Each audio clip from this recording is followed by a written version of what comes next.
మీ అభిమాన నాయకులు పొన్నం ప్రభాకర్ గారు,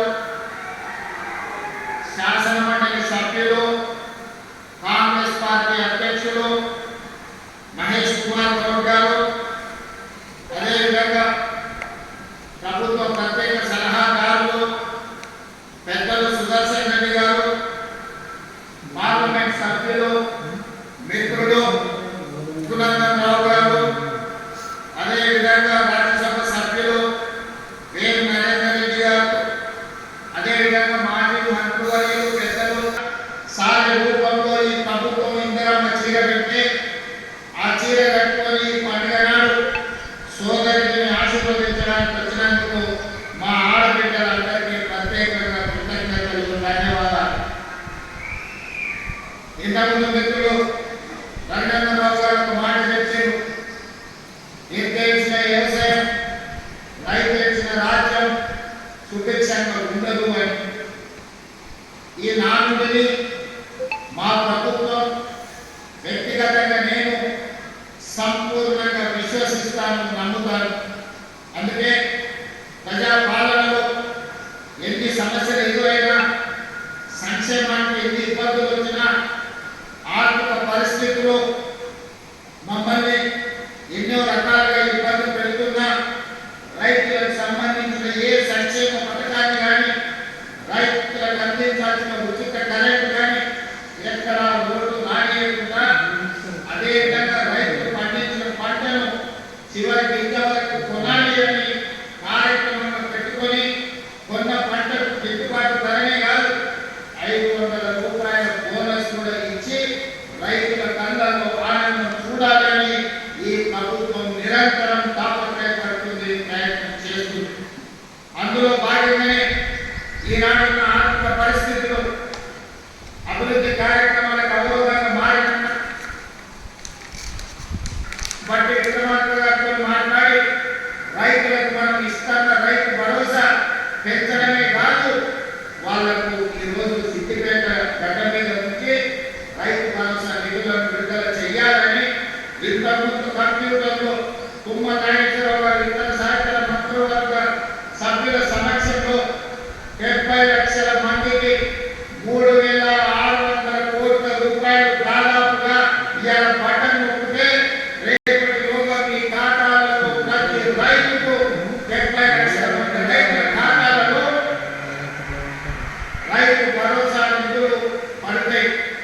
అదేవిధంగా ఇంకా మిగిలిన 5,400 కోట్ల రూపాయలు 20 రోజుల్లో ఇంకొక 2,700 కోట్లు, అక్కడి నుంచి ఇంకొక 20 రోజుల్లో ఇంకో 2,700 కోట్లు, దాదాపుగా ఇవాళ మార్చి 22 తారీఖు నాడు అనుకున్నాం 45 రోజుల్లో 9,000 కోట్ల రూపాయల రైతు భరోసా 70 లక్షల రైతుల ఖాతాల్లో వేసి రైతుల కళ్ళల్లో ఆనందం చూడాలి. ఈ ప్రగతి ప్రణాళికలో రైతుల సంక్షేమం కోసం పనిచేయాలని మా ప్రభుత్వం దీక్ష భూమి ఈనాడు సిద్దిపేట జిల్లాకు వచ్చి ఈ కార్యక్రమాన్ని ప్రారంభించుకున్నాం. మిత్రులారా, నేను ఎక్కువ వివరాలు చెప్పదలుచుకోలేదు, కానీ కొన్ని వాస్తవాలను మీ ముందు ప్రస్తావించాల్సిన అవసరం ఉన్నది. 114 నెలలు చంద్రశేఖరరావు గారు పెద్ద ముఖ్యమంత్రిగా పనిచేసి వారు పెట్టిన ఖర్చు సరాసరి రైతుల కోసం పెట్టిన ఖర్చు 2,533 కోట్లు ప్రతి నెల ఖర్చు పెడితే, ఈనాడు మన ప్రభుత్వం వచ్చి 28 నెలలైతే ఈ 28 నెలల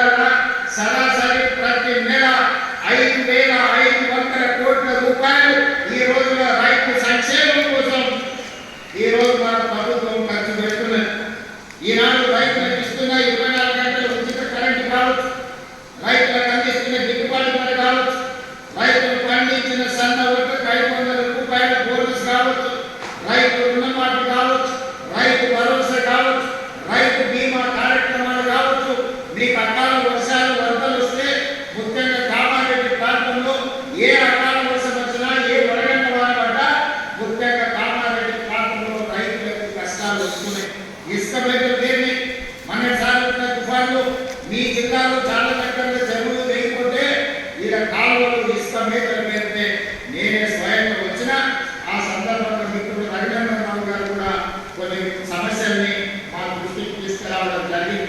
ప్రతి దగ్గర రైతుకు పంట నష్టం జరిగితే, అకాల వర్షాలు వచ్చినా, వరదలు వచ్చినా, వడగంట వాన పడ్డా రైతుకు ఎకరాకి 10,000 రూపాయల దాకా నష్ట పరిహారాన్ని అందించి ఈనాడు రైతులను ఆదుకుంటే ఈ 28 నెలల్లో దాదాపుగా 1,30,40,000 కోట్ల రూపాయలు కేవలం రైతుల కోసమే ఖర్చు పెట్టి, ఇది రైతు ప్రభుత్వం, రైతు రాజ్యం అని చెప్పి రైతుకు రాజు చేయాలని ఈనాడు మన ప్రభుత్వం ప్రయత్నం చేస్తుంది. మీ ఆశీర్వాదం, మీ అండదండలు ఉండడంతో ఈనాడు ఈ కార్యక్రమాన్ని అద్భుతంగా ముందుకు తీసుకెళ్తున్నాం. అదేవిధంగా మీకు కూడా ఇంతకుముందు ఉన్న నాగేశ్వరరావు గారు మాట చెప్పింది, ఈరోజు కేవలం వరి, ఈరోజు రాష్ట్రం చిన్నదైనా భారతదేశంలో ఈ 2 సంవత్సరాలు ప్రతి పంట మొట్టమొదటి స్థానం భారతదేశంలో తెలంగాణ రాష్ట్రం ముందు నిలబడ్డ వరి పండించడంలో.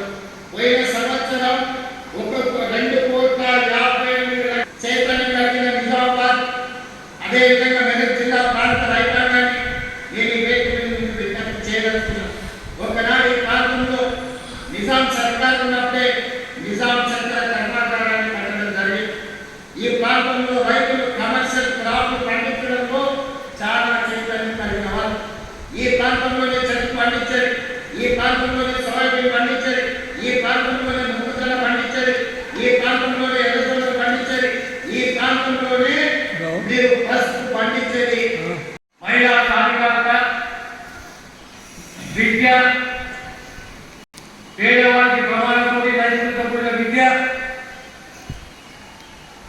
పేదవారి యొక్క ఆరోగ్య రక్షణ భద్రత ప్రభుత్వాన్ని మారి అని చెప్పి, అదేవిధంగా సామాజిక భద్రతని సంపూర్ణంగా విశ్వసించేది, ఆచరణ నడిపించేది కాంగ్రెస్ ప్రభుత్వం, రేవంత్ రెడ్డి గారి ప్రభుత్వం. ఈరోజు మన ప్రాంతంలో ఈ ఫ్యాక్టరీ రావడము, పంట మార్పిడి, తెలంగాణలో పంట మార్పిడి చాలా అవసరము. ఈరోజు 2 సంవత్సరాల పైసలు సుమారు 1,10,000 కోట్ల రూపాయలు భారతీయ జనతా పార్టీ రాష్ట్ర ప్రధాన కార్యదర్శిగా నేను మల్లన్న సాగర్ ప్రాజెక్టు నిర్మాణం జరుగుతున్నప్పుడు మీరు మేము ఆ ప్రాంతంలో ఉన్నటువంటి పల్లెల్లో నిద్ర చేసి మల్లన్న సాగర్ పూర్తయితే దుబ్బాక శాసనసభ నియోజకవర్గంలో ఉన్నటువంటి ప్రతి పొలానికి నీళ్లు వస్తాయని, నష్టపోయినటువంటి రైతులకి నష్టపరిహారం సరైన రీతిలో అందిస్తామని ఆ రోజు ప్రతిపక్ష నేతలుగా మీరు మేమందరూ కొట్లాడడం జరిగింది. ప్రాజెక్టు నిర్మాణం పూర్తయింది, కానీ ఏ దుబ్బాక నియోజకవర్గం అయితే మల్లన్న సాగర్ 50 టీఎంసీల నీళ్లు కట్టడానికి భూమిని కోల్పోయిందో, ఆ దుబ్బాక శాసనసభ నియోజకవర్గంలో ఇంకా చాలా గ్రామాలకి కాలువ రాలేదు, చెరువుల నీళ్లు అందించడం జరగలేదు. కాబట్టి దయచేసి ఈ 2 రిజర్వాయర్లకు సంబంధించినటువంటి అంశాన్ని మీరు ఇప్పుడు నేను ఒక రిప్రజెంటేషన్ ఇస్తాను. ముఖ్యమంత్రి గారు హైదరాబాద్ వెళ్ళిన తర్వాత దయచేసి నీటి పారుదల శాఖ మంత్రితో మాట్లాడి మాకు ఈ 2 రిజర్వాయర్లకు సంబంధించినటువంటి నీటి